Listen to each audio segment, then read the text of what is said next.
Boa noite a todos. Estamos hoje aqui reunidos para mais um webinário do curso Docência em Educação Profissional e Tecnológica. No momento está acontecendo a disciplina da professora Paula Francisca, que já conduziu outros webinários conosco e uma outra disciplina também. E hoje temos uma professora convidada, professora Ellen, vou fazer a apresentação. Professora Ellen Vivian Moreira dos Anjos, possui graduação em Pedagogia pela Universidade Estadual de Montes Claros, Unimontes, e é mestra em Educação com ênfase em Políticas Públicas e Gestão da Educação Profissional e Tecnológica pela Universidade de Brasília, UNB. Atualmente, é professora efetiva de Didática e Fundamentos da Educação no Instituto Federal de Educação, Ciência e Tecnologia do Norte de Minas Gerais, campus avançado Janaúba, e atua principalmente nas áreas de formação docente, educação profissional, ensino médio integrado, filosofia e sociologia. É doutoranda no Programa de Pós-Graduação em Desenvolvimento Social na Universidade Estadual de Montes Claros, Unimontes, e pesquisadora das desigualdades. Vou passar agora a fala à professora Paula. Obrigada, Fernanda. Olá, pessoal, boa noite. Espero que estejam todos bem. E sigamos, então, com o nosso objetivo de buscar compreender como que acontece o processo de concepção de uma proposta pedagógica e o que ela deve ter como base, nós tendo como referência a modalidade da educação profissional tecnológica. Durante essas 3 semanas que nós estivemos juntos aqui nessa disciplina, muitas teorias, orientaram os nossos estudos. Iniciamos pesquisas, análise de projetos pedagógicos, com a intenção de compreender como tais teorias se apresentam no prescrito, no escrito, e como esse escrito, o prescrito, orienta a nossa ação. Para nos auxiliar nesse processo de compreensão, teremos a exposição da professora Ellen, que a Fernanda já apresentou aqui. Ellen é um exemplo de educadora, de pesquisadora, que eu tenho o prazer de trabalhar com ela aqui no Instituto Federal do Norte de Minas Gerais, e ela nos trará um relato sobre uma experiência inovadora no campus onde ela atua, de uma concepção de um projeto inovador. Talvez agora vocês devem estar se perguntando, mas por que inovador? Há algo de diferente no currículo proposto? É alguma proposta de interdisciplinaridade diferente? A previsão de práticas integradoras novas? Bem, isso vocês só irão saber se prestarem atenção na fala da nossa convidada. Ellen, fique à vontade, seja bem-vinda, o espaço é seu. E já agradeço por ter gentilmente aceitado participar da nossa aula hoje. Boa noite a todas, todos. É uma alegria estar aqui. Acho que a coisa que eu mais amo na minha vida é essa troca de experiências. E eu tive muitas oportunidades durante essa pandemia, mesmo sem poder sair de casa, de participar desses momentos. Então, que bom que eu estou aqui, que bom que estamos aqui. Obrigada, Paula. Tenho um carinho muito grande por você, apesar de nos encontrarmos pouco, apesar desse ato aí na sua formação para o doutorado, você sai para a formação do doutorado, depois eu saio, Mas agora estamos retomando e espero que cada vez mais as nossas relações sejam mais estreitas, Então, assim, obrigada pelas palavras de carinho, obrigada pela apresentação, Fernanda, e que bom que estamos aqui, Eu queria que fosse um bate-papo mesmo, sabe? Se eu pudesse, estávamos todos aqui num círculo de cultura bem freiriano, que é a cara do que hoje eu vou tentar falar um pouco para vocês, mas nós não podemos. Então, imagine, mesmo através de uma tela, que nós estamos em círculo, num círculo de cultura freiriano, e que nós estamos trocando experiências, Eu acho que essa é a melhor forma de estarmos juntos, tá? Então, vamos exercitar a nossa imaginação nesse sentido. Bem, antes de colocar uma apresentação, que é muito mais para que vocês possam enxergar alguns esquemas, que eu tentei criar, para o entendimento melhor do nosso curso, eu vou falar um pouco de como nós chegamos a esse curso e que curso é esse, tá? Eu sou Ellen, eu sou professora da área de didática, eu trabalho com formação de professores. Eu entro na rede federal, lá no Campus Salinas, no ano de 2009. Então, nós chegamos ali naquele campus, no momento em que havia uma efervescência de políticas públicas. Eu sou do primeiro concurso do Instituto Federal, né, dos Institutos Federais. A lei é de dezembro de 2008 e eu entro em outubro de 2009. Então, nós estávamos no momento de conceber tudo dentro dos institutos federais. E no momento em que eu chego, junto com outros colegas, quase 30 colegas, acho que éramos 24 ou 26, quando nós chegamos naquele momento, era tempo de conceber as licenciaturas. Então, foi um momento precioso de pensarmos as licenciaturas em matemática, física, química e biologia dentro do Campus Salinas. E, naquele momento, minha cabeça era só voltada para as licenciaturas, né? E quando foi no ano de 2011, eu entro no mestrado em educação, na UNB, e penso assim, olha, eu já tenho experiência nas licenciaturas, eu queria entender melhor sobre essa política pública de ensino médio integrado. E nesse mesmo ano eu tive a oportunidade de trabalhar também na área de humanas, dos fundamentos da educação no ensino médio integrado. Então, eu começo, né, trabalhando filosofia, sociologia, trabalhei algumas oficinas de redação no ensino médio integrado e percebi que aquilo era diferente de tudo que eu conhecia até então. Então, o meu mestrado, eu já começo a estudar ensino médio integrado. Então, desde 2010, na verdade, que surge, né, esse interesse, até o momento de conceber o projeto, eu venho, então, estudando ensino médio integrado. São 13 anos e praticamente todos os meus estudos, eles são direcionados à questão da integração. E aí, a minha dissertação de mestrado, então, na minha pesquisa de mestrado, eu pesquiso o perfil dos estudantes do Campus Salinas que acessavam o ensino médio integrado. Eu queria saber quem eram esses estudantes e, a partir do perfil desses estudantes, quais eram os itinerários formativos posteriores, então, ao ensino médio integrado. E como o ensino médio integrado, ele tinha feito diferença ali na vida daqueles sujeitos estudantes. Eu tenho certeza, né, que vocês no mestrado já estudaram concepções de integração, então foi baseada nessas concepções todas, né, que eu fui escrevendo a minha dissertação de mestrado. E aí, no ano de 2014, já tinha 5 anos que nós estávamos no Campus Salinas, o meu esposo é também meu colega de trabalho, surgiu a oportunidade com os institutos federais foram crescendo e veio a oportunidade de ter um campus avançado aqui no município de Janaúba. Então, meu esposo foi convidado para assumir enquanto diretor pro tempore, né, aqui no campus Janaúba, e como é a minha cidade, eu me considero daqui porque moro aqui desde que eu tinha 1 ano e meio de idade, então nós voltamos para Janaúba, né, no ano de 2014.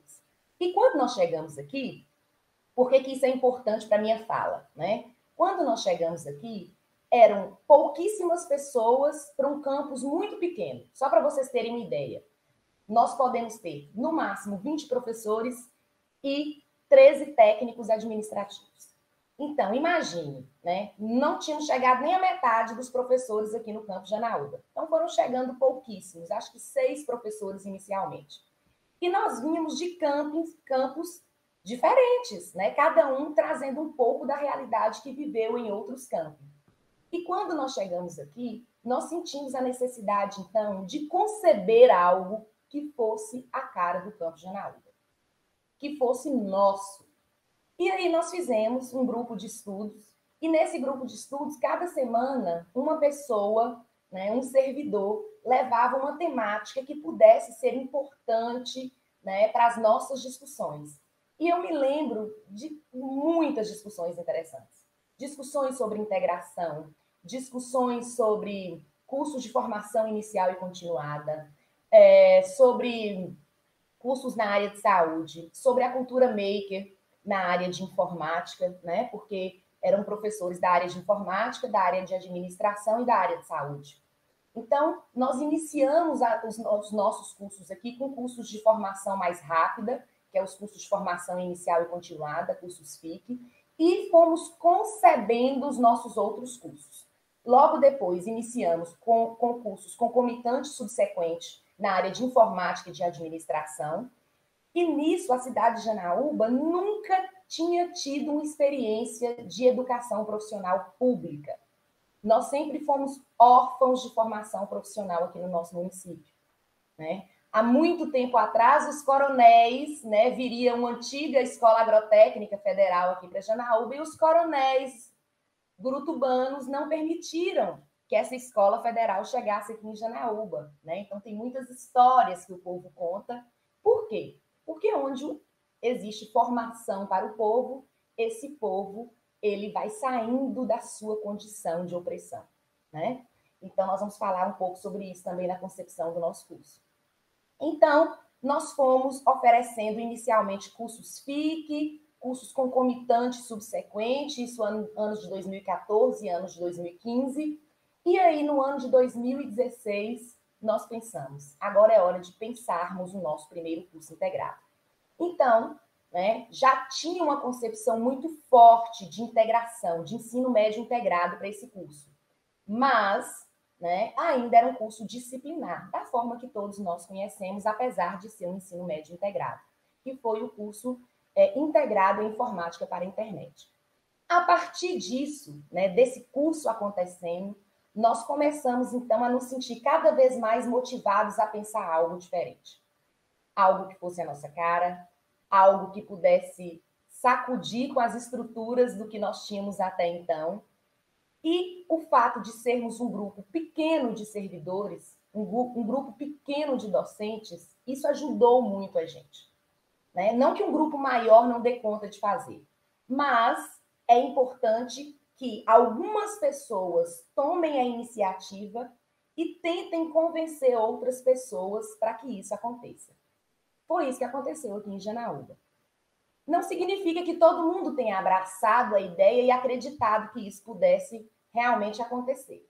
Mas um número razoável de pessoas dentro do nosso universo limitadíssimo de servidores, né? Esse número razoável de servidores, ele abraçou a ideia e nós, então, a partir do ano de 2019, nós iniciamos o curso técnico integrado em vigilância em saúde, que é o nosso curso, que eu vou chamar de inovador. Nós vamos falar um pouquinho sobre o conceito de inovação, né? Que é um curso freiriano, é um curso de educação popular e é um curso que eu tenho certeza que é diferente de tudo que vocês já viram.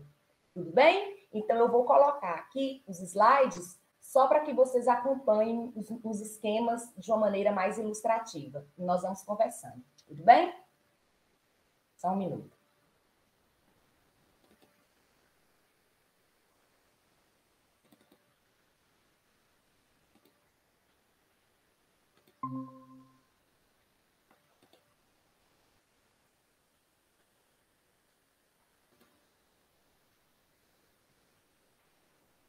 Está aparecendo aí para vocês, né? Nós vamos falar um pouco, então, sobre o nosso currículo do curso técnico em vigilância em saúde integrada ao ensino médio. Esse é o nosso nome completo do curso, mas carinhosamente os servidores aqui do campus de Janaúba chamam esse curso de VISA, Vigilância em Saúde, ou para os íntimos, VISA. Então, a partir de agora, vocês podem chamá-lo também de VISA.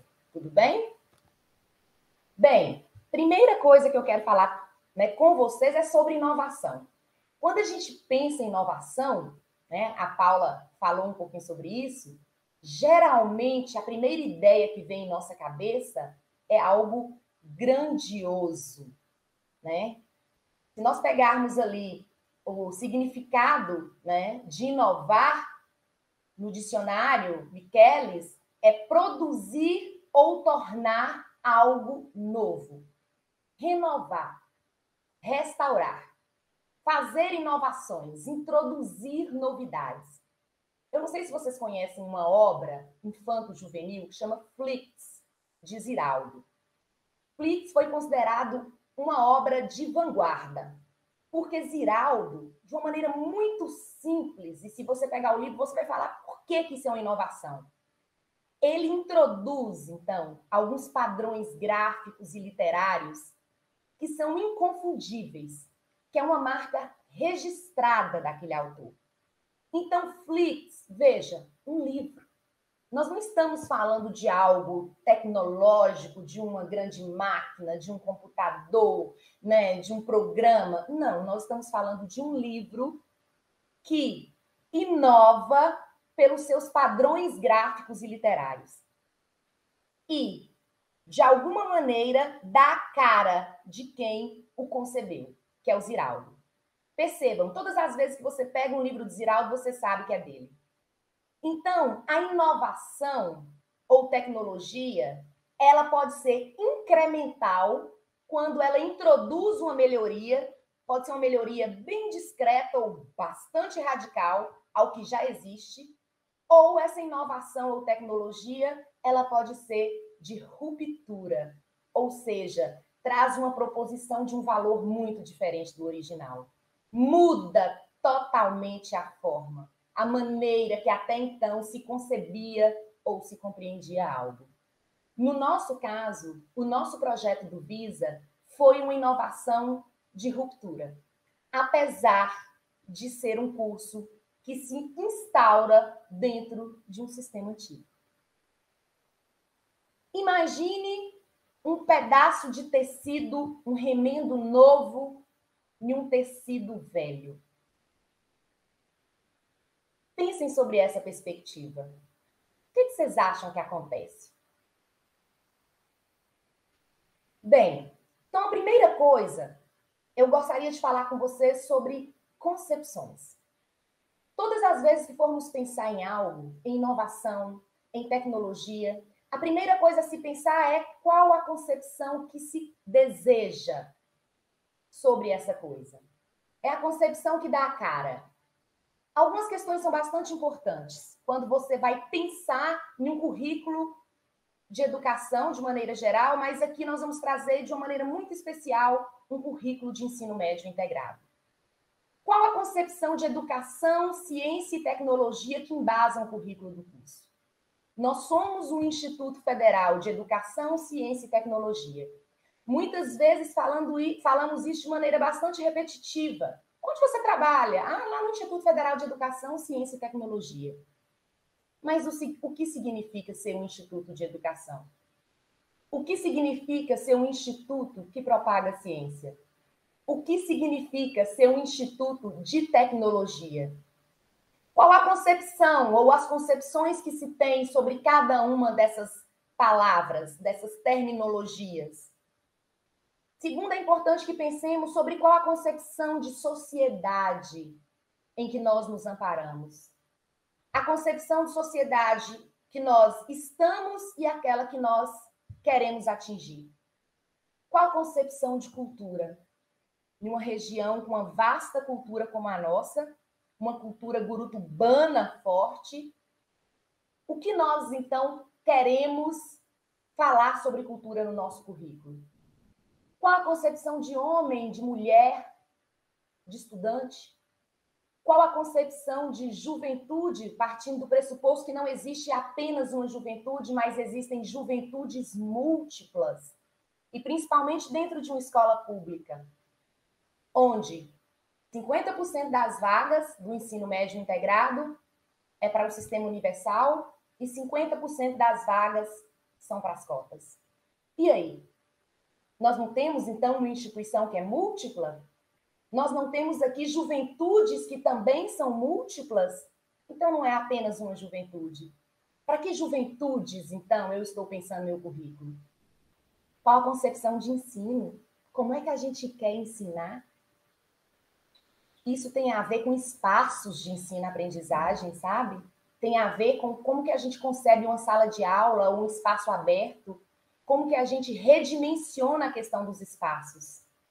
Qual a concepção de aprendizagem? Como é que a gente quer que o nosso aluno aprenda?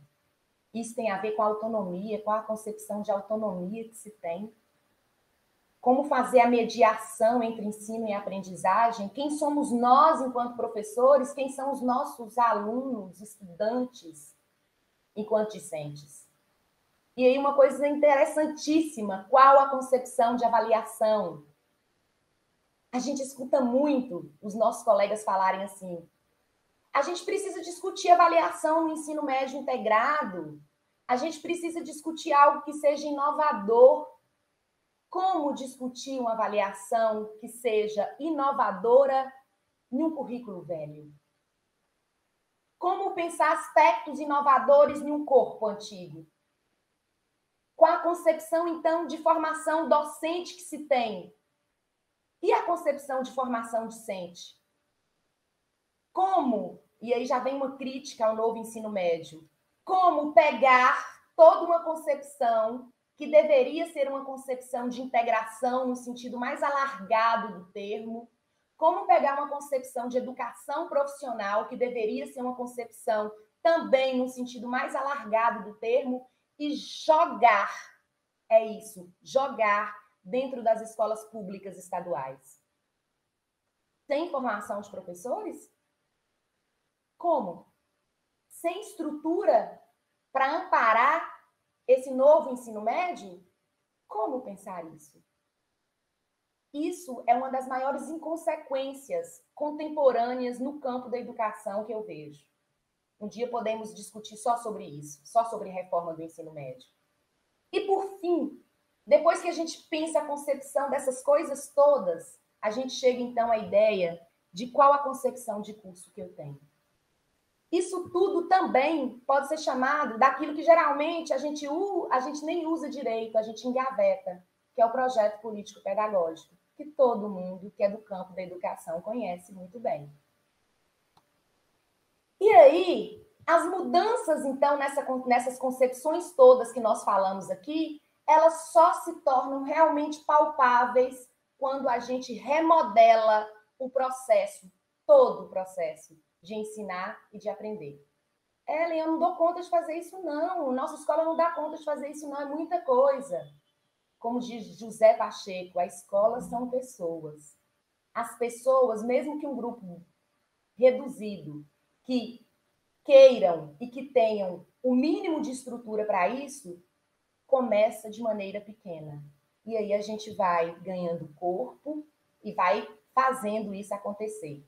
Não quero jogar nenhum peso sobre as costas de vocês, porque o que eu falo é que nós que estamos dentro de uma rede federal, que temos um pouco mais de recursos, de espaços e de formação dos servidores, ainda assim é muito fácil.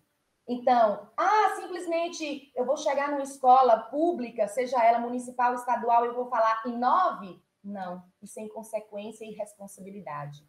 Teria que haver uma grande mudança de estrutura.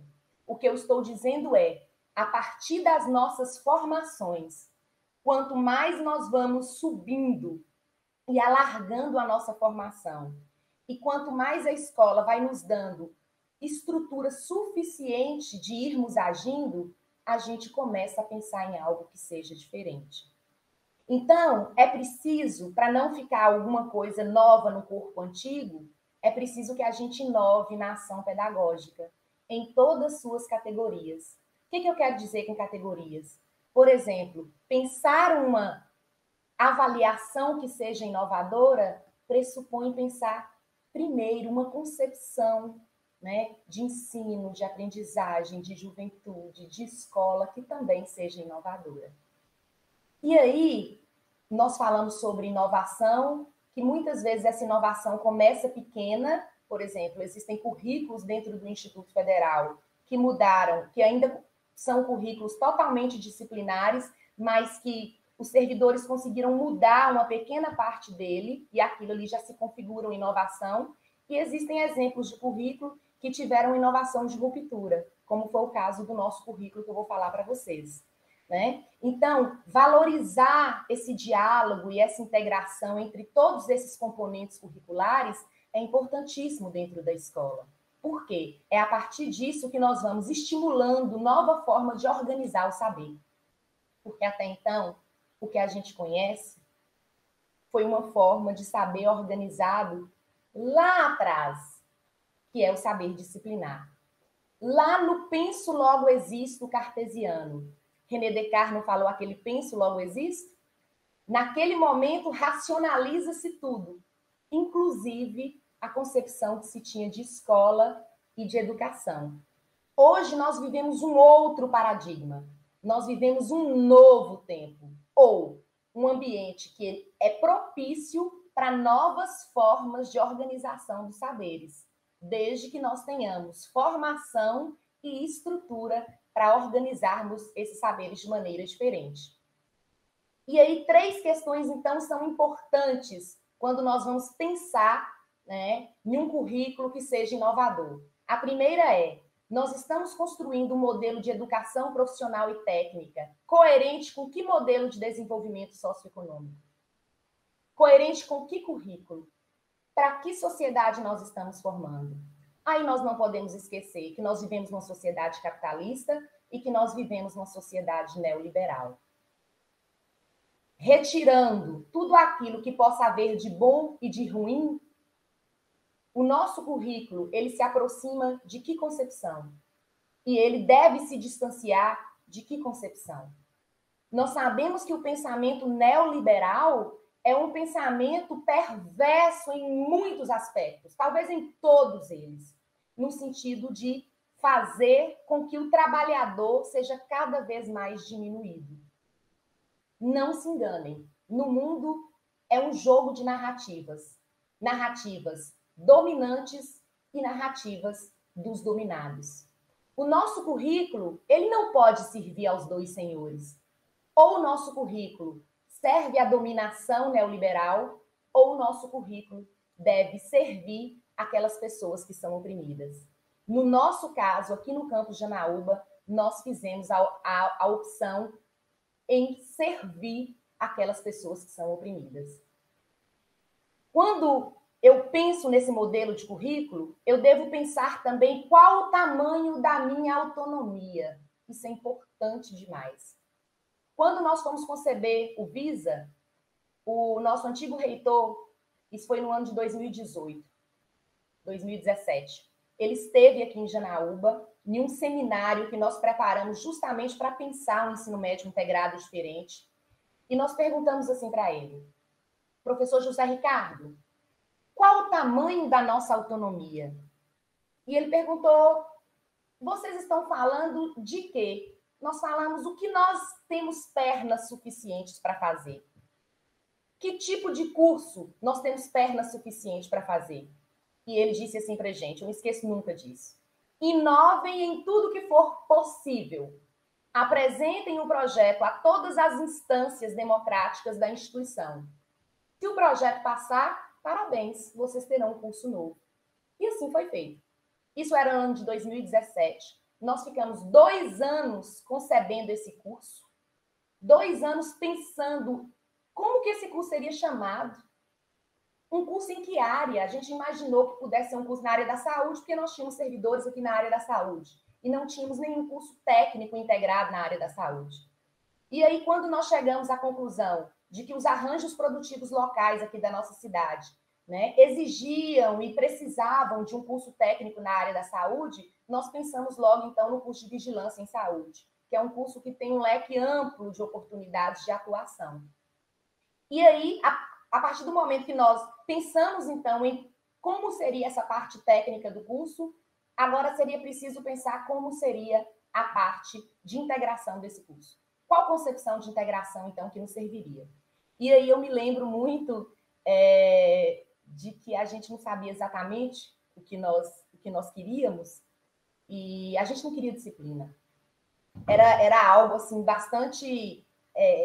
nós partilhávamos desse mesmo sentimento. Nós não queremos um curso disciplinar. Mas que loucura é essa?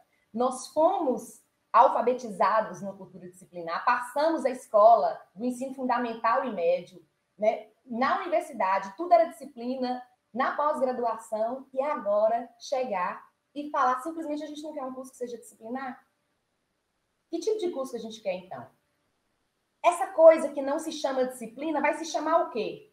E eu me lembro de um fato engraçado que um colega meu, Felipe, ele fala: olha, enquanto a gente não tiver nome essa coisa, né? Não é disciplina. Então, vamos chamar de goiabinha, né? E foi um momento muito engraçado, que nós ficamos chamando essa coisa que não tinha nome, mas que não era disciplina, durante muito tempo de goiabinha. Até que um dia eu entrei aqui na minha casa, nesse escritório que eu estou, e comecei a colar uma folha na outra, uma folha branca na outra, de forma que ela ficasse grande assim, sabe? Na horizontal. E peguei o livro Pedagogia do Oprimido, que foi um livro que, para mim, é o maior best-seller, né? De Paulo Freire, da área de educação e das humanidades. E eu peguei esse livro e fui destrinchando as ideias de Paulo Freire nessas folhas. E era preciso que essas folhas estivessem coladas uma na outra, porque eu precisava dar sequência ao meu pensamento, e era muita coisa. E eu fui fazendo à mão. Eu me lembro que meu esposo, que é meu colega de trabalho, também chegou aqui no escritório, já era tarde da noite, e ele falou assim, o que é isso? Que papelaiada é essa? E eu disse, não me atrapalha não, que eu preciso terminar esse pensamento. Porque no outro dia eu iria levar isso, nós tínhamos reunião marcada, então, para que eu apresentasse uma outra proposta de algo que não fosse disciplina, né? Alguma outra proposta para Goiabinha. E aí eu cheguei, então, com esse chumaço, né, de papel, abri numa mesa grande e comecei a falar com os meus colegas e se nós pensássemos o nosso currículo por temas geradores. A maioria ali não conhecia o que eram temas geradores, mas tinha um colega de trabalho que infelizmente não está mais conosco, né? Partiu no ano de 2019, assim que iniciamos o Visa, em um acidente. Quando eu terminei de explicar aquilo, todo mundo me olhou assim com o olho meio arregalado, e ele olhou para mim e falou, eu entendi tudo o que você disse. E eu acho que nosso currículo dá certo se for assim. Naquele momento eu senti que eu não estava ficando maluca e que aquilo podia realmente acontecer. Eu precisava que alguém naquele momento colocasse crédito em mim. Os outros colegas, então, ainda um pouco perdidos, né? Então eu sugeri que fizéssemos um estudo, um seminário da obra Pedagogia do Oprimido, de Paulo Freire. E aí todos nós aqui do campus, quando eu falo todos mesmo, né? Tanto professores quanto os técnicos, nós lemos a obra Pedagogia do Oprimido, marcamos um dia e fizemos um seminário do livro. E foi um momento importantíssimo, e eu faço o seminário do livro, então, junto com o Círculo de Cultura, com palavras geradoras que iam emergindo ali do meio daquele grupo, né, de servidores. E aí, naquele momento, nós vimos que seria possível, então, pensar em um currículo freiriano, né? De onde é que nós estávamos partindo, que é a última questão aí que é importantíssima. Nós partimos, então, da realidade do povo gurutubano. Desse povo gurutubano que é um povo oprimido. Eu não sei se vocês conhecem a história aqui de Janaúba, de como os coronéis chegaram aqui na nossa região, né? Nós temos um povo aqui gurutubano, que é um povo, uma mistura, né, dos povos indígenas com os negros, todos eles fugidos, então, porque eram escravizados na região Nordeste, então eles iam fugindo ali daquela região litorânea e adentrando aqui para esse nosso sertão norte-mineiro. Aqui era um lugar, né? E vocês sabem que geralmente esses povos eles procuram um lugar que tem um rio. Então, foi às margens do rio Gurutuba que esses povos fugidos, né, tanto povos indígenas quanto os negros escravizados, eles chegam numa região de uma mata muito fechada, muito densa. E aí eles começam, então, a formar esse povo gurutubano. E à medida, então, que vieram, né, as vacinas e que esses povos eram resistentes à malária, né? E os brancos que moravam ali no litoral, eles não eram resistentes. Então, à medida que vieram as vacinas e que essas pessoas foram criando resistência à malária, esses povos, então, saem do litoral e começam, né, os colonizadores a adentrar aqui também. E aí começam a escravizar, a expulsar, né, e colocar à margem todo esse povo gurutubano.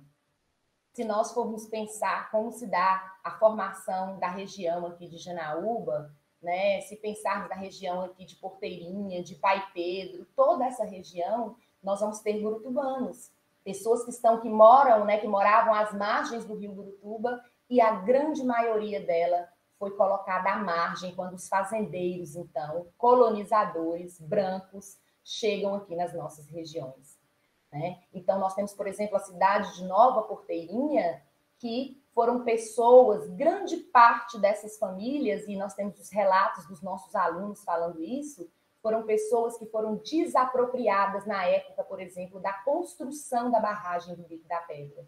Que é uma barragem famosa aqui em Janaúba, né? Que é um feito de desenvolvimento na cidade, mas à custa de quantas vidas? Quantas pessoas perderam suas terras? Quantas pessoas foram colocadas à margem? E junto com essa marginalização social, vem também toda uma questão de violência urbana, né? De um sentimento de marginalizado social. Então, é para esse povo, sabe, que o nosso currículo serve. É daqui, é deste contexto gurutubano, local, que nós partimos. Nós falamos no nosso currículo que nós partimos do local para o global.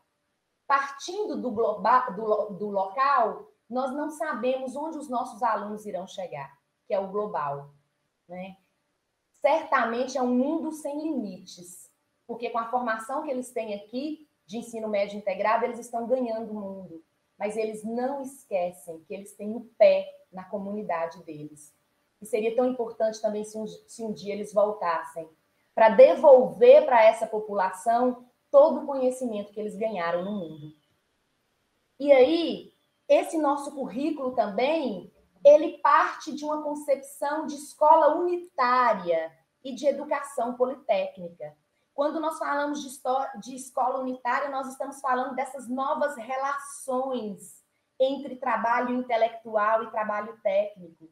Uma escola unitária, então, é uma escola de cultura geral, uma escola que seja humanista, uma escola que seja formativa, que equilibre de forma justa tanto o trabalho intelectual quanto o trabalho profissional, né? E que forme para esse labor, que forme para o trabalho, né? A partir do momento que você tem uma escola unitária e que isso aconteça no ensino médio, né? Que é a escola básica ou no ensino fundamental, nós estamos formando, a partir dessa escola única, para qualquer tipo de escola especializada, seja no ensino superior ou seja no trabalho produtivo. O momento de formar unitariamente é durante a educação básica. Depois, especializa-se. Então, o momento de pensar em um currículo não disciplinar, não fragmentado, é durante a educação infantil, o ensino fundamental e o ensino médio. A partir disso, especializa-se, seja no ensino superior, seja no trabalho, seja em ambos. E aí também temos uma concepção de educação politécnica, que é essa educação que propicia a realização de escolhas, de múltiplas escolhas, de múltiplas trajetórias. Quando a gente fala de trajetória, a gente fala de algo que é inerente ao indivíduo. Ninguém escolhe por ninguém. Cada um escolhe por si. Nós, enquanto escola, nós devemos oferecer essa educação unitária e politécnica a fim de propiciar que as múltiplas escolhas aconteçam ao longo da vida desses indivíduos. Eu pesquiso isso no meu doutorado. Eu pesquiso como, a partir do Instituto Federal Norte de Minas, Campus Janaúba, os alunos do ensino médio integrado, eles desenham suas trajetórias, suas escolhas e como eles chegam à universidade pública. Então, é importante nós pensarmos, né, nessas duas concepções fortes de educação, que é a escola unitária e a escola politécnica, e pensar, né, que ao redor disso existem outras concepções. que é a escola como princípio educativo e pensar o trabalho também como princípio educativo. Todos nós somos seres do trabalho. Ninguém quer se formar e ficar desempregado. Quando a gente vê alguém que está desempregado, que não gosta de trabalhar, aquilo para a gente é a coisa mais horrorosa. Meu Deus, ele não quer trabalhar. Não é como se fosse um ET, alguém que não quer trabalhar? Por quê? Porque, ontologicamente falando, voltando às nossas raízes do que é ser humano, nós somos seres do trabalho. Então, é importante pensarmos também numa formação omnilateral, que é justamente essa formação robusta, completa, pensarmos no conceito de cultura, no conceito de ciência, que nós já falamos, e no conceito de praxis educativa. Essa última concepção, que é praxis educativa, é uma concepção freiriana. Ou seja, é preciso pensar teoria e prática para que isso se transforme em praxis. Então, praxis não é nem a teoria esvaziada e nem a prática esvaziada de teoria. É teoria mais prática que é igual a praxis. Esse esquema, então, né, pensando essas concepções todas juntas, quem pensou foi a Marise Ramos, né, que é uma intelectual da área de educação profissional, que certamente vocês já estudaram o texto dela, né, que pensa muito bem sobre concepção de ensino médio integrado. Tá? E aí, o que então Ramos acredita que se deva ter na oferta desse ensino médio integrado? Integrar conhecimentos gerais e específicos, construir um conhecimento que seja mediado pelo trabalho, pela ciência e pela cultura, e talvez o mais importante, essa educação no sentido de superar a dominação dos trabalhadores e construir a emancipação. Isso é bem gramsciano, né? Antônio Gramsci falava muito isso, que é preciso formar um intelectual que nasça do meio do povo, que saia do meio do povo, porque somente quem é povo, nós que somos oprimidos, quando nós temos formação, nós saímos do meio do povo e a gente volta para fazer revolução. Ou vocês acham que alguém que é opressor vai fazer revolução para nós que somos povo? Hein, meu povo de Deus? Quando nós, então, temos essa utopia de superar a dominação de trabalhadores, né, nós estamos formando dirigentes. Dirigentes que saiam do meio do povo. E aí, de uma maneira, então, resumida, né, porque depois vocês podem ter acesso ao nosso projeto, e eu vou deixar um monte de coisa bacana com Paula, para Paula passar no grupo de vocês de WhatsApp. Eu vou deixar uns vídeos que nós fizemos, um vídeo que uma servidora, Keila, da reitoria, fez sobre os nossos cursos integrados, umas reportagens que saíram na InterTV, uns textos, vou deixar um monte de coisa bacana. Eu posso deixar esses slides, deixo o projeto nosso do curso com vocês, tá bom? Então, de maneira resumida, o que é o nosso curso técnico em vigilância em saúde integrado ao ensino médio? Quais são os princípios metodológicos e que organizam o curso? Primeiro, nós integramos conhecimentos gerais e conhecimentos específicos, certo? Aquilo que eu acabei de explicar para vocês, que Ramos coloca aqui. Isso visa o quê? Isso visa uma escola unitária e politécnica por natureza. Eu vou falar para vocês como é que a gente integra esses conhecimentos gerais e específicos.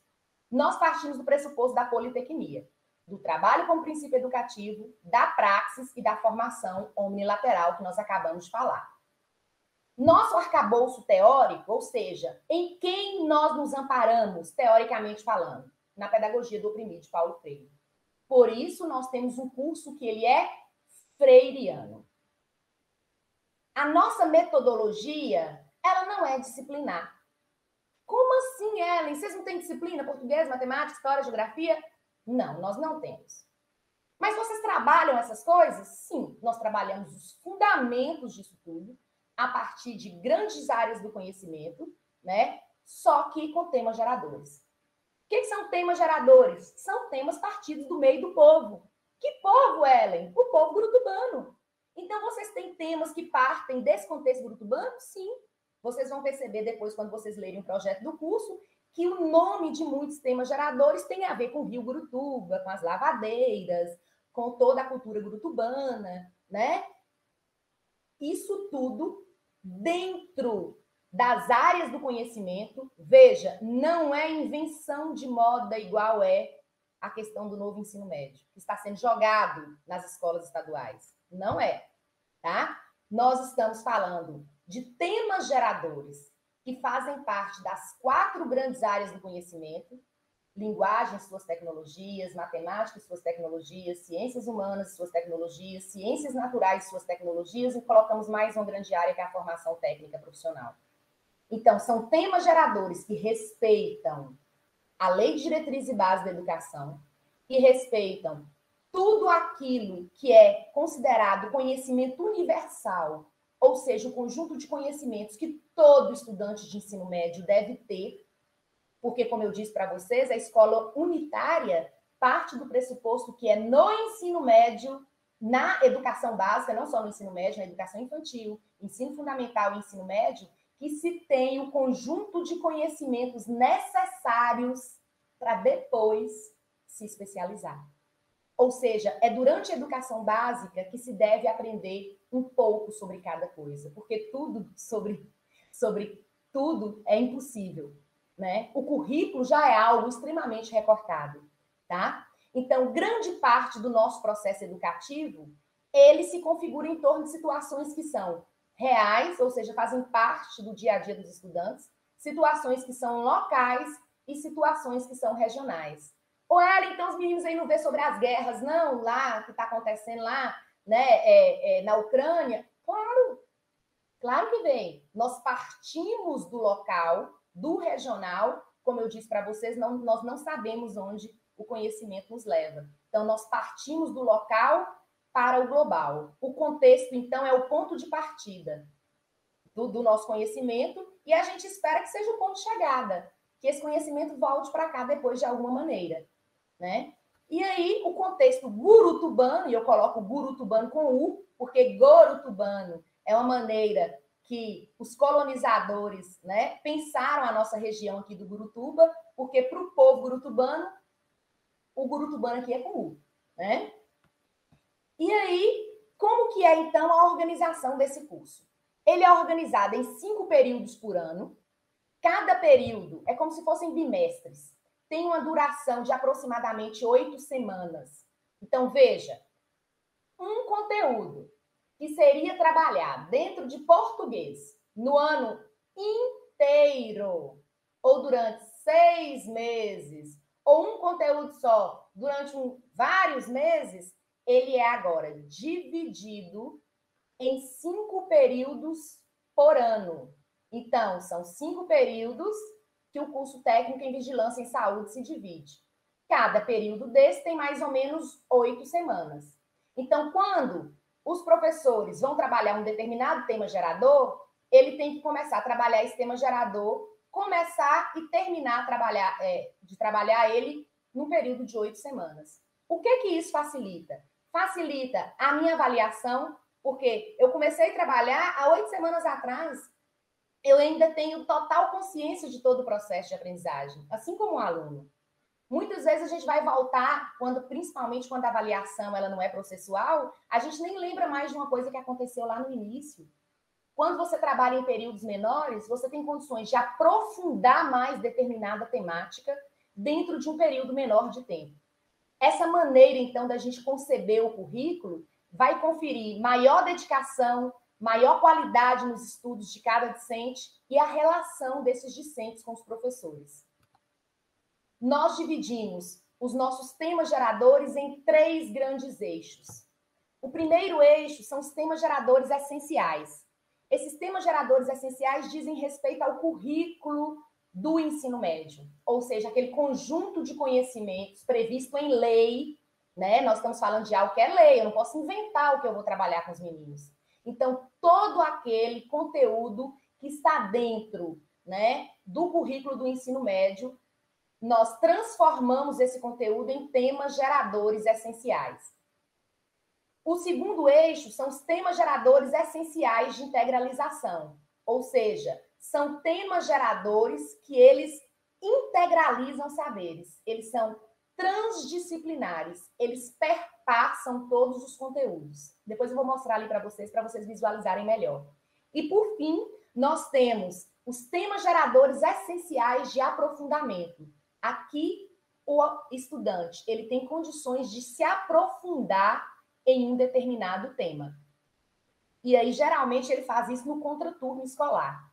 Como que ele faz isso? Ele vai pensar aqueles temas, né, que ele gostaria de se aprofundar, que ele gostaria de conhecer um pouco melhor, e ele aprofunda, então, dentro desses temas geradores, geralmente no contraturno. Nesses temas geradores essenciais de aprofundamento, é muito interessante, porque os aprofundamentos acontecem, por exemplo, a história do feminismo, né? E aí vai aprofundar nesse tema, ou a história da Segunda Grande Guerra. E aí, alunos do primeiro, do segundo e do terceiro ano fazem juntos esses temas geradores de aprofundamento no contraturno escolar. Veja que inovação. Uma coisa simples, mas ao mesmo tempo uma coisa muito interessante, que nós juntamos estudantes de 3 idades diferentes, de 3 séries diferentes, numa mesma turma, ali trocando conhecimento, construindo conhecimento juntos. Esses dias mesmo, a nossa reitora, né, a professora Joaquina, ela esteve aqui e ela chega de surpresa na sala à tarde, estava acontecendo esses temas geradores de aprofundamento, ela foi encantada. Como que aqueles meninos ali estavam trocando conhecimento de uma maneira tão bacana, né? Então, esses temas geradores essenciais de aprofundamento, eles são essenciais mesmo, no sentido já do estudante conseguir fazer a sua escolha. Veja, não é uma escolha, né, irresponsável. Eu garanto a esse aluno que ele tenha todo o conjunto de conhecimentos através dos temas geradores essenciais, lá daquele primeiro eixo, né, que ele tenha todo o conhecimento de maneira interdisciplinar e transdisciplinar a partir dos temas geradores essenciais de integralização, e só aí, garantindo que ele tenha acesso a esse conjunto de conhecimentos, é que eu faço que esse estudante, né, tenha a capacidade de escolha.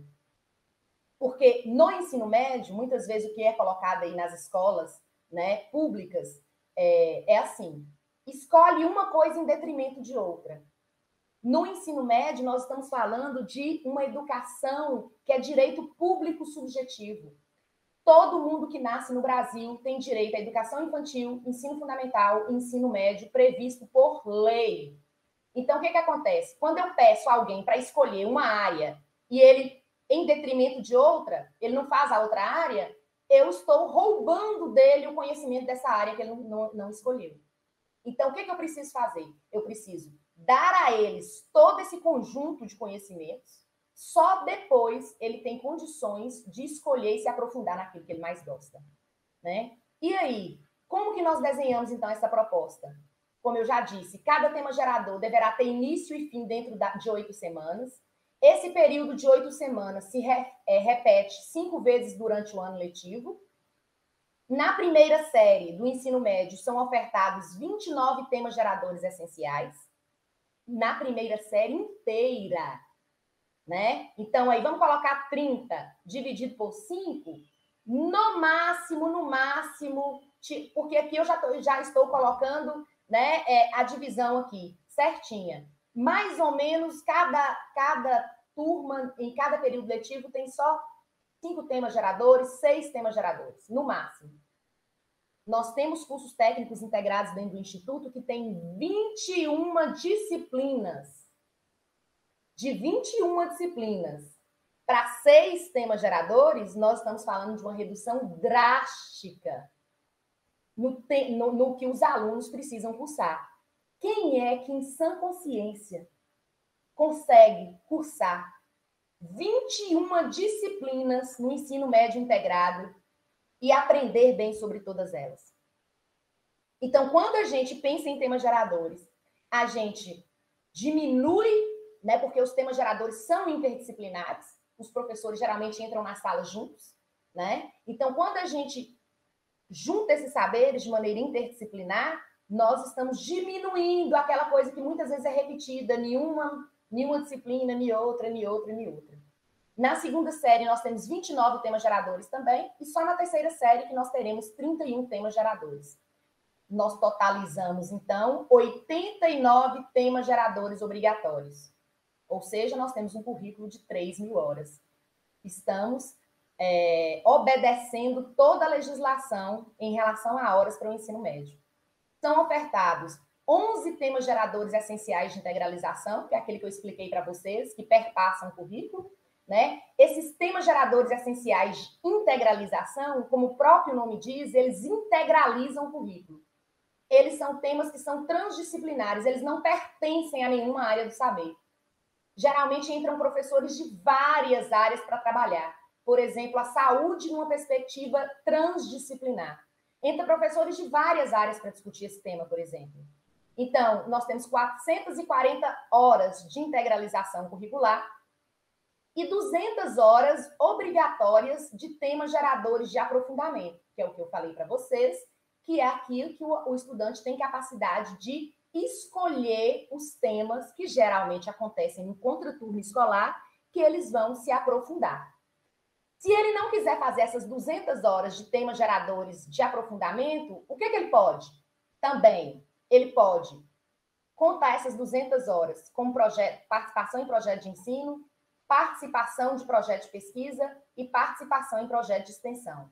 Isso é o que nós chamamos de curricularização da pesquisa e extensão. Por quê? Antes, os nossos estudantes participavam de projetos de pesquisa e de extensão, principalmente, e isso não estava dentro do currículo. Qual sentido faz dele aprender na pesquisa, aprender na extensão, e isso não contar horas no currículo dele? Não faz sentido nenhum, porque tudo é saber, né? Então, o que nós conseguimos fazer, e talvez seja essa também das grandes inovações do curso, é curricularizar, trazer para a questão de horas, para dentro do currículo, as horas que esses estudantes se dedicam à pesquisa e à extensão.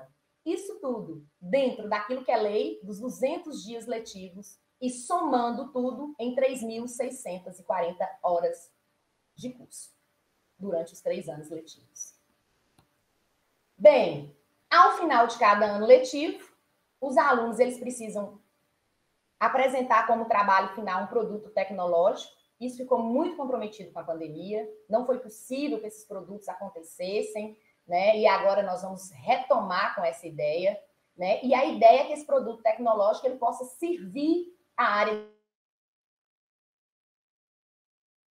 da vigilância em saúde aqui em Janaúba.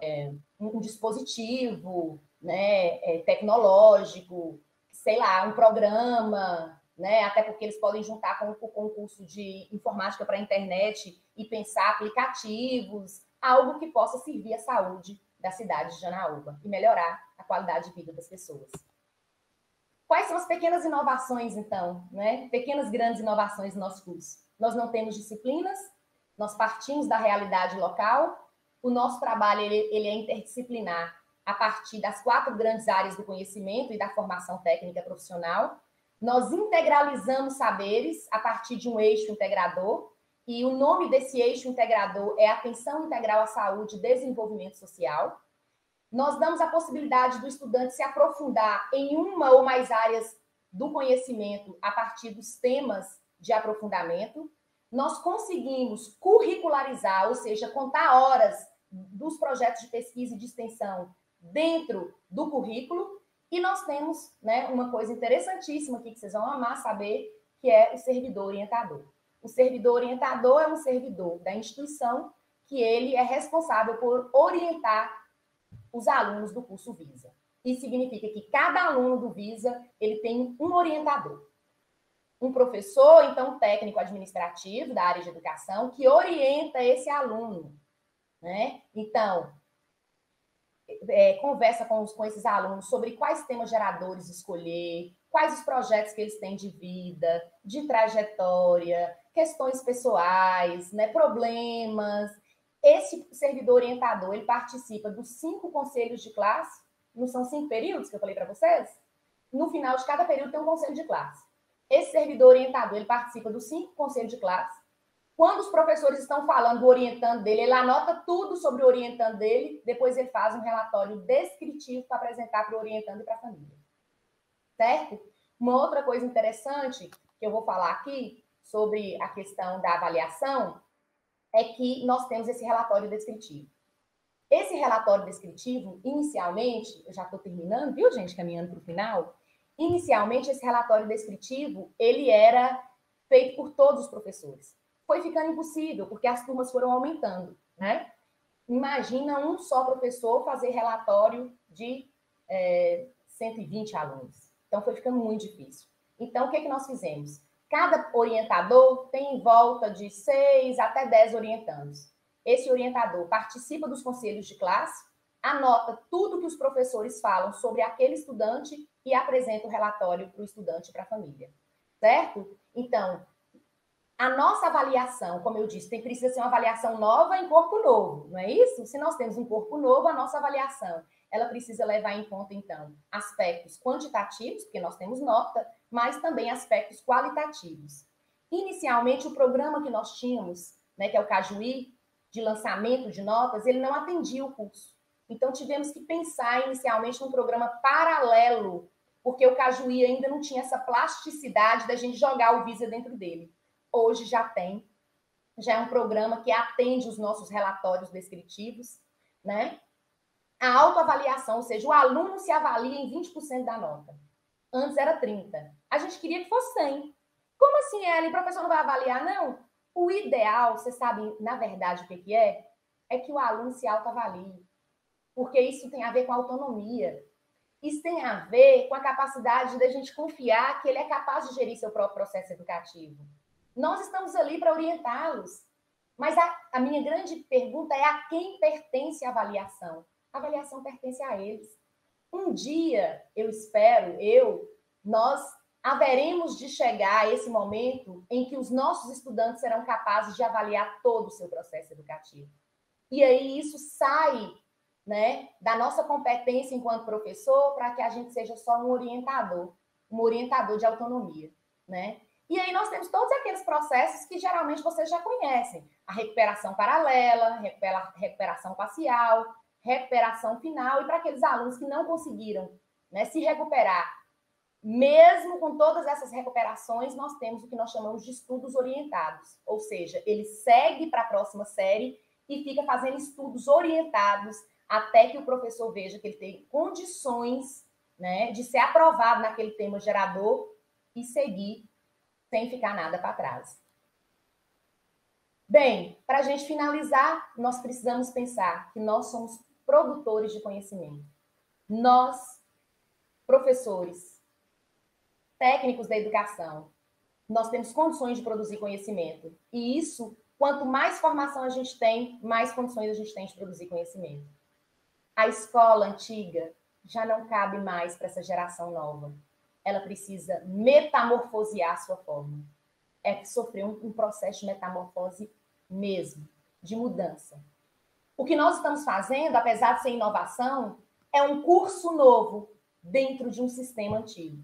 O ideal é que o sistema mude, para que os nossos cursos eles possam chegar no máximo, né, de sua produção, de sua capacidade de atingir as pessoas. E aí é preciso que a gente diversifique, né, os nossos espaços, os nossos tempos, as nossas formas, os nossos métodos. Nós somos capazes de pensar num curso freiriano, ensino de temas geradores. E vocês? Serão capazes de pensar o quê? Desde que a sua escola te dê essa possibilidade de colocar isso, né, para funcionar. Te dê pernas para isso, foi o que nós perguntamos para o reitor na época. A pandemia acelerou a urgência da mudança porque nós vimos que muitas inovações, muitas coisas que aconteceriam num período longo de tempo aconteceram durante a pandemia. E é preciso que a gente acompanhe isso. Mas é preciso que primeiro nós, professores, pensemos sobre as nossas práticas. Porque os nossos alunos, não se enganem, eles nasceram em outro tempo. A geração é outra. E quem é mais novo ainda, a coisa é mais complicada ainda. Eu tenho 2 filhos, um vai fazer 9 anos, outro 7 agora. Né? E aí? Que tipo de educação eles exigem? É totalmente diferente da nossa. Então, é preciso abandonarmos determinados paradigmas, né? Precisamos de uma formação docente, então, que concretize isso que a gente sabe que há muito tempo deveria ser concretizado. Que a gente tenha condições de, durante o ensino médio, quando esses meninos forem para o ensino superior, que a gente seja capaz de recrutar pessoas que sejam motivadas pela profissão. Quando é que alunos criativos, felizes, optarão pela docência? Quando é que a docência será algo que brilhará aos olhos dos nossos estudantes do ensino médio? E aí é preciso que a gente pense, então, na verticalização da formação dentro do próprio Instituto Federal. Hoje vocês estão fazendo mestrado dentro do Instituto. Pensem aí, tem alguém aqui que fez curso técnico no Instituto? Tem alguém aí que fez graduação no Instituto? E agora está fazendo mestrado. Essa pessoa verticalizou dentro da própria instituição. Uma pessoa que faz ensino médio integrado no Instituto, uma graduação no Instituto, e vai para pós-graduação dentro do Instituto, quando essa pessoa sai e se forma professor, ela tem condições de voltar entendendo todo o processo. Então, a verticalização dentro dos institutos federais é importantíssima. Ninguém melhor do que quem conhece todo o processo para voltar para a instituição e fazer diferente. Eu tenho vários alunos do ensino médio, que foram meus alunos no ensino médio integrado em 2010, lá em Salinas, que hoje são doutores, estão dentro do Instituto Federal como professores. Isso me deixa numa alegria tão profunda, que são meus colegas de profissão, tendo passado por toda a formação, entendendo, né, quais são as especificidades desse tipo de ensino, tá? E aí, tudo que a gente pensa agora, a gente vai colher os frutos lá na frente. Eu ainda não sei dizer para vocês, né, o tamanho dos frutos ou quais os frutos nós estamos colhendo aqui com o Visa. Eu sei dizer que se alguém espera aprovação no vestibular, nós somos o curso que mais aprova. Se alguém acha que sucesso é passar em medicina nas faculdades públicas, vários nossos passam em medicina nas universidades públicas. Se a gente acha que sucesso é tirar nota boa no Enem, as notas dos nossos alunos do Visa no Enem são excelentes, né? Se alguém acha que sucesso é cursar uma licenciatura, nós temos vários alunos cursando licenciatura dentro do Instituto e em outras instituições. Só da primeira turma, de 31 alunos, 26 estão dentro da universidade pública. E isso foi se repetindo, esse grande percentual de estudantes, em todas as outras turmas. Então, nós estamos falando de algo que é sucesso, né? E aí, para terminarmos, eu não poderia terminar, né, com outra pessoa que não fosse o próprio Freire, que é aquele a quem nós nos dedicamos no nosso projeto do Visa. Ele diz assim: ninguém caminha sem aprender a caminhar, sem aprender a fazer o caminho caminhando, refazendo, retocando o sonho pelo qual se pôs a caminhar. Complementando Freire, e eu falo que é a citação da minha vida, essa citação do Fernando Birri, e ela foi imortalizada na voz de Eduardo Galeano, nas Palavras Andantes, né? Eu sempre cito essa frase. Ele diz assim, ó: a utopia está lá no horizonte. Me aproximo 2 passos, ela se afasta 2 passos. Eu caminho 10 passos e o horizonte parece correr 10 passos. Por mais que eu caminhe, meu Deus, alcançarei? Para que serve, então, a utopia? Pergunta o Fernando Birri e o Eduardo Galeano. E eu respondo: serve para isso, para que eu não deixe nunca de caminhar. Em algum momento, esse curso foi utopia, foi sonho, estava dentro de uma cabeça, depois de algumas cabeças, e hoje ele é realidade. O que a gente não pode deixar acontecer é a morte da utopia. Eu espero que vocês sonhem e que tenham condições de colocar esse sonho de vocês para virar realidade. Contem sempre comigo, eu vou deixar aqui o meu e-mail institucional, podem entrar em contato comigo, estarei sempre à disposição de vocês. Obrigada, Paula, mais uma vez, e um abraço. Estou à disposição para a gente bater papo agora. Que maravilha, Ellen, show. Show sua aula, show esse projeto que eu não conhecia, apesar de ser da mesma instituição, mas como atualmente eu estou trabalhando no Departamento de Ensino Superior, fico mais com foco nos cursos superiores, não conheci essa maravilha de projeto que é essa proposta do campus de Anaúba. Vocês conseguiram perceber, pessoal, o que a Ellen trouxe para nós, tudo que nós vimos dessa disciplina, né, projeto pedagógico, do que seria o ideal para trazer para um projeto, a construção de um projeto de curso superior. Percebemos que essa forma, essa abordagem, eles utilizaram uma metodologia totalmente nova, né, para poder criar, mas é uma forma que dá sentido ao conteúdo trabalhado, né? Ele parte da realidade, do contexto ali dos alunos, para depois ganhar o mundo, né? Conhecer o mundo, ampliar o conhecimento, ver toda essa totalidade, isso tendo o trabalho como princípio educativo, né?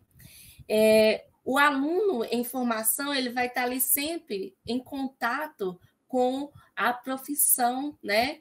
Que ele é habilitado ali para o nível técnico, e de uma forma que vai sempre estimulando o autonomismo, né? Que, como a Ellen já falou, a perspectiva é de ampliar mais ainda essa autonomia, o protagonismo do aluno, e pensa a formação do estudante não como um profissional, mas como a formação de um homem, uma formação integral, a formação humana integral. Agora, Ellen, eu vou abrir espaço para a Fernanda trazer questões dos nossos alunos, mas eu já queria adiantar que eu já vi no chat aqui que todo mundo adorou a sua aula, foi uma aula maravilhosa, excelente, né? Estão todos encantados com essa proposta de formação do técnico em vigilância aí, do seu campus. E eu queria que eu vou fazer uma pergunta também, que eu fiquei curiosa para saber, e a Fernanda depois vai apresentar as questões dos nossos estudantes. Eu queria saber, Ellen, se nesse projeto, se vocês usam a certificação intermediária, se tem certificação intermediária, e como que foi a receptividade dos alunos, né? Como eles receberam essa proposta. Porque, assim como nós, professores, estamos acostumados a trabalhar sempre em disciplinas, né? E é difícil para nós trabalharmos a partir desses temas geradores, né? De fazer a verdadeira interdisciplinaridade, para os alunos também pode ser, eu imagino que pode ser difícil também no início, porque eles não estão habituados, eles vêm de um ritmo diferente, né? Então, eu queria que você falasse um pouquinho dessa experiência dos estudantes e da questão da certificação intermediária. Fernanda, nós temos outras questões aí dos alunos? Oi, professor. Vai responder primeiro? O que vocês acham? Então tá, ótimo, Ellen. Responde primeiro, depois a Fernanda traz, tá bom, Fernanda?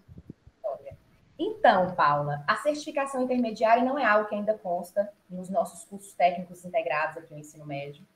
Eu acho que é preciso ter uma discussão bastante profunda sobre isso, né? Porque nós estamos falando de ensino médio integrado, então certificação intermediária poderia, de alguma maneira, recortar uma ideia do que é holístico, né? Então, é algo a se discutir, ainda não avançamos nesse ponto, né? Mas muito interessante o que você coloca, eu acho que é algo que precisamos discutir urgentemente, né? Porque, afinal de contas, somos uma instituição também que oferece educação profissional, não é verdade?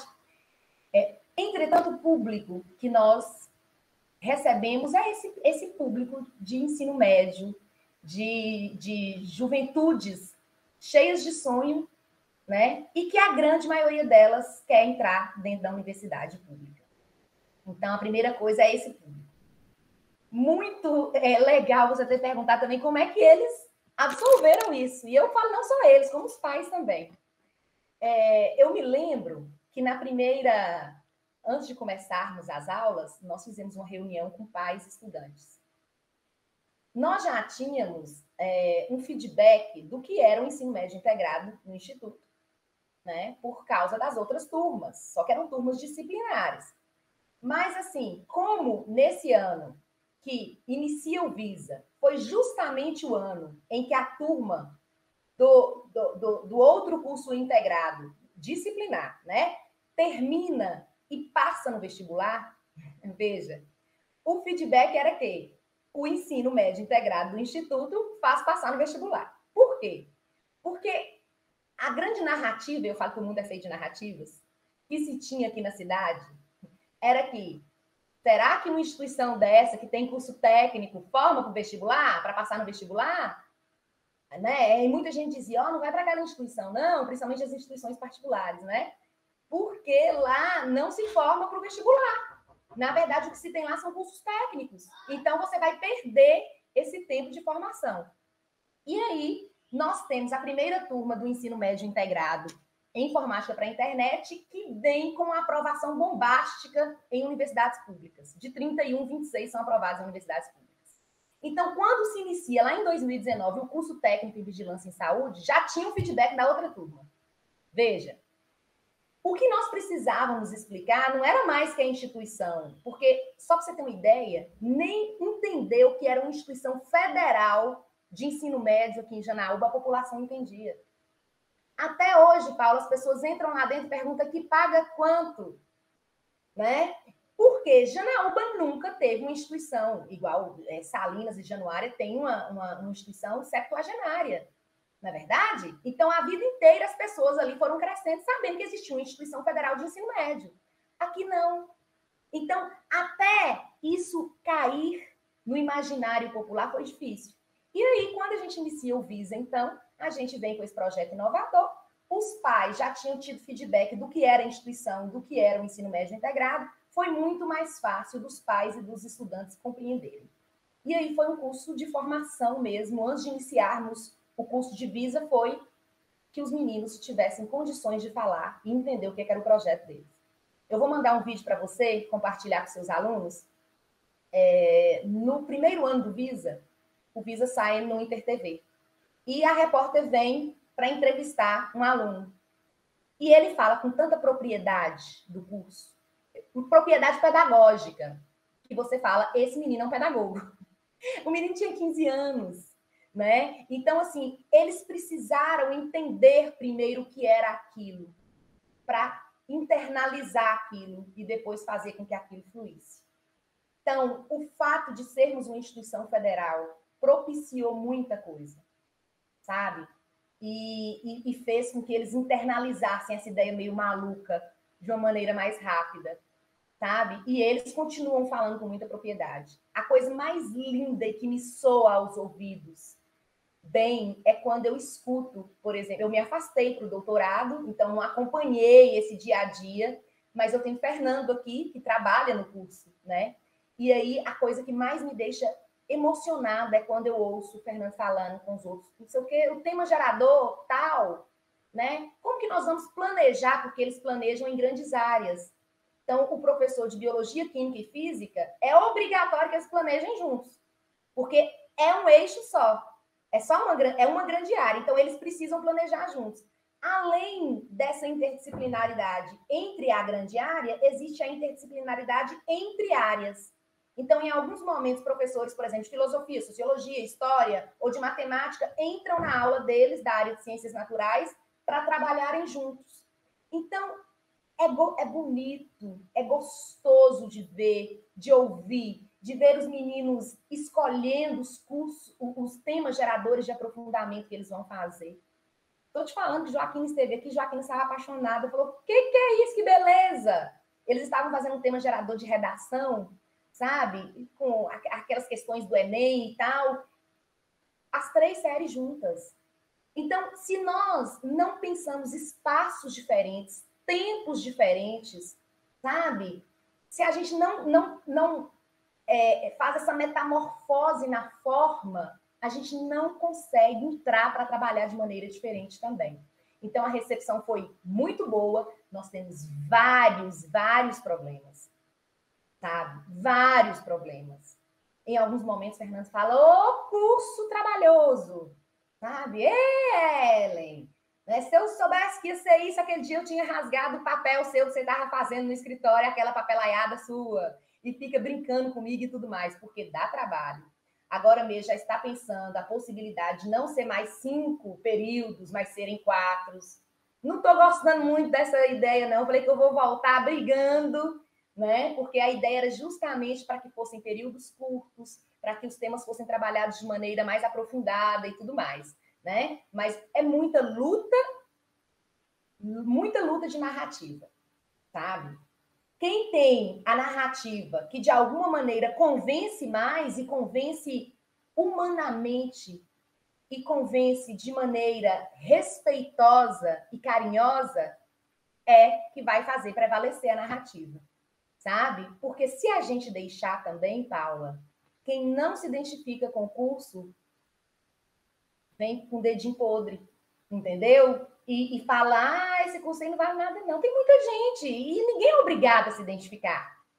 Isso diz respeito às concepções que a gente tem de educação, de vida, de currículo, de ensino, de aprendizagem, sabe? É como eu me coloco enquanto docente. Isso tudo tem a formação que a gente teve, a formação que a gente está disposto a abrir mão ou não. Né? Então, tem todas essas questões aí. No frigir dos ovos, tem mais coisa positiva do que negativa. Ai, que bom, Ellen. Fernanda? Vou passar as perguntas aqui. Uma que eu acho que você agora já acabou de responder. De acordo com as metodologias dos temas geradores, os alunos estariam preparados para uma prova do Enem, por exemplo? Acho que já meio que você respondeu nessa última fala, né? A gente fala que a gente prepara para a vida, né, Fernanda? Preparar para a vida significa preparar para as infinitas nuances que essa vida nos apresenta e que ela tem. É preparar para trajetórias felizes, trajetórias de sucesso, seja ela no mundo do trabalho, na universidade, nas duas coisas ao mesmo tempo, uma primeiro, depois a outra, não sei. Né? Preparar para a vida pressupõe também preparar para o Enem. Outra pergunta aqui. A formação técnica dos IFES acaba não sendo o foco dos alunos após sua formatura. Eles efetivamente não vão para a área, né? No Brasil, ainda não há, no mundo do trabalho, está perguntando se no Brasil há no mundo do trabalho, de fato, boas oportunidades na área técnica.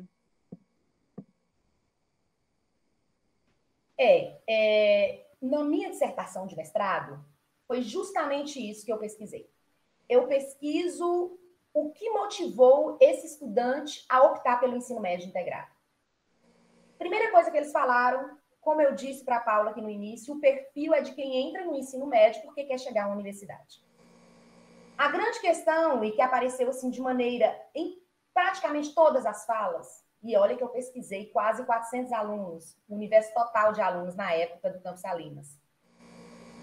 Eles disseram o seguinte: o curso técnico, ele foi preponderante, ele está sendo preponderante para a nossa formação. Nos humaniza, nos capacita durante o ensino médio e nos tornam pessoas mais lúcidas em relação ao que é o mundo do trabalho. Significa que ele vai trabalhar com aquilo? Às vezes, sim. Na minoria das vezes. A maioria das vezes, não. O que nós temos aqui, eu vou falar para vocês de um curso que é muito contemporâneo, né? Que é o curso técnico em informática para a internet.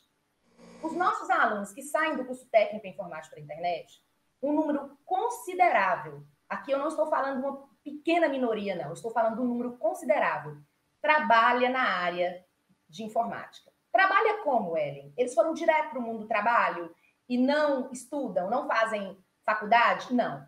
Eles entraram na universidade pública e se mantêm, muitos deles, com o curso técnico em informática, ou seja, com a formação técnica. Alguns trabalham em multinacionais, de dentro de casa, sem nunca terem pisado os pés na empresa do qual trabalham, para outros estados e tudo mais. Então, o curso técnico, ele traz essa possibilidade de enxergar de maneira mais madura o que é o mundo do trabalho. Quem ele é enquanto ser humano, né? E fazer todas as críticas necessárias para essa formação de dirigentes que eu falei aqui. Quando nós trabalhamos com pessoas que são oprimidas, e quem são os oprimidos? São pessoas que vivem à margem nessa sociedade desigual, né? Um público de escola pública no norte de Minas é um público oprimido. Não tenham dúvidas disso. Mesmo aqueles que têm uma condição financeira melhor, que entram pelo sistema universal, são menos oprimidos, né? Agora, aqueles que entram pelas cotas, que tiveram todo o trajeto anterior de escolarização em escola pública e que entram no Instituto Federal também público, nós estamos falando de uma população extremamente marginalizada socialmente, com capital cultural, né, com muitas lacunas, e que ao entrarem na instituição federal e receberem toda essa gama de conhecimentos, tanto conhecimentos universais quanto conhecimentos de formação profissional, eles têm condições, e é isso que eu estou tentando provar na minha tese de doutoramento, eles têm condições de burlar as expectativas que colocaram sobre eles. Por que se espera de gente pobre nesse país desigual? Que seja um trabalhador precarizado. Por que se espera de um filho, de alguém, né, que estudou a vida inteira na escola pública, de pai e mãe semi-analfabetos ou analfabetos total? Por que se espera disso? Que ele seja um fracassado. E aí, de repente, ele entra dentro de uma instituição de ensino, que é uma instituição que não só oferece formação de ensino médio, mas de ensino técnico. E esse menino e essa menina burlam, ou seja, enganam a vida que esperavam deles, e entra na universidade pública. Então, qual que é o diferencial? O diferencial provavelmente se encontra justamente nessa formação profissional. Porque se ele tivesse ficado, talvez, na escola pública lá do estado, talvez ele não entraria. É isso que eu tenho escutado nas narrativas dos estudantes, sabe? Meus colegas que ficaram nas outras escolas não estão onde eu estou hoje. Eu estou falando de gente que faz Universidade Federal de Uberlândia, o FMG, o FV, Unimontes, né? Tantas outras, USP, muitos na USP. Eu estou falando desse público, um público muito, muito marginalizado e que chega à Universidade Pública Federal. O que acontece no meio do caminho, se não a formação profissional, junto com a formação, né, humana, integral, de ensino médio, com todo aquele conhecimento ali universal de ensino médio, que forma globalmente esse ser humano para ser quem ele quer ser, para ele construir sua trajetória de sucesso. Então, acredito que, sim, o curso técnico é importante, né? Sim, muitos têm trabalhado na área do curso técnico, inclusive isso tem sido, para mim, uma surpresa, uma grata surpresa, porque lá na época da pesquisa do mestrado eram pouquíssimos, e agora, na pesquisa do doutorado, eu percebo que não falo uma maioria, mas uma grande parcela desses alunos já trabalham na área, mesmo estando dentro da universidade, né? Então, vamos redimensionar a ideia que temos de formação profissional, tá? Desde que ela seja pensada de maneira muito racional, né? Dentro de instituições que tenham condições de comportá-la e com docentes que tenham formação suficientes para quebrar paradigmas. Espero ter respondido de alguma maneira. Sim, Ellen respondeu muito bem e está todo mundo agradecendo aqui sua participação, tão admirados com a sua motivação, né? Eu tinha apresentado você como educadora, uma excelente educadora mesmo em todos os sentidos, e talvez eles não sabiam qual que era a dimensão dessa sua qualidade quanto educadora. E hoje, agora, você provou aqui para nós, nos mostrou, e estão todos agradecidos, se sentindo motivados a seguir em frente como docentes motivadores, né? A possibilitar esse tipo de transformação. Outra, a Eliane aqui, por exemplo, ela comentou, professora motivadora que ama verdadeiramente a profissão. Parabéns pela aula. A Valcineia falou, gente, que delícia de aula, quanta propriedade em discorrer sobre o tema. Está todo mundo adorando, Ellen. Depois eu vou pedir para você visitar o site do YouTube, ver os outros comentários, né? Todo mundo adorando. Gostou muito, eu estou imensamente agradecida pela sua contribuição, pôde mostrar na prática que tudo que na teoria nós discutimos ao longo dessas semanas, e foi excelente, Ellen, muito obrigada, eu vou querer mesmo todo o material que você falou, porque aí tem outras questões que os alunos também perguntaram aqui, que não vai dar tempo de nós respondermos, mas com a leitura do projeto eles vão poder saber, né? Sobre habilitação, outras questões que eles estão perguntando. E a quantidade de alunos por turma, isso tudo tem no projeto. Então, quando você compartilhar comigo, eu vou compartilhar com todo mundo no AAVE, vou passar para os tutores também informar, e aí vocês terão acesso a mais detalhes sobre essa maravilha de projeto, de proposta de formação do campus avançado Janaúba. Ellen, muito obrigada, viu? Eu que agradeço, Paula, mais uma vez. Eu amo, minha vida são esses momentos, sabe? Eu me sinto viva. Eu me sinto viva quando a gente está assim. Melhor ainda se estivéssemos no círculo, né, de cultura freiriana, como eu disse, mas nós teremos essa oportunidade, eu tenho certeza disso. Terça-feira eu estarei em Pirapora com os professores de lá e a gente vai fazer um círculo de cultura. Estou tão emocionada, sabe? Porque eu fiz assim todos virtuais, né? E agora eu tive a oportunidade de fazer com o Ramone, que trabalhava essa disciplina no mestrado lá em Montes Claros antes da pandemia, né? Então nós fizemos um bem legal e agora eu vou ter a oportunidade de fazer de novo. Então assim, me chame quantas vezes, né, você precisar, que eu estou sempre à disposição e eu vou estar munida de muito mais coisa na próxima vez, porque eu estou voltando agora, mês que vem. Estou com muita saudade do meu campus, das turmas, de viver essa dinâmica do dia a dia.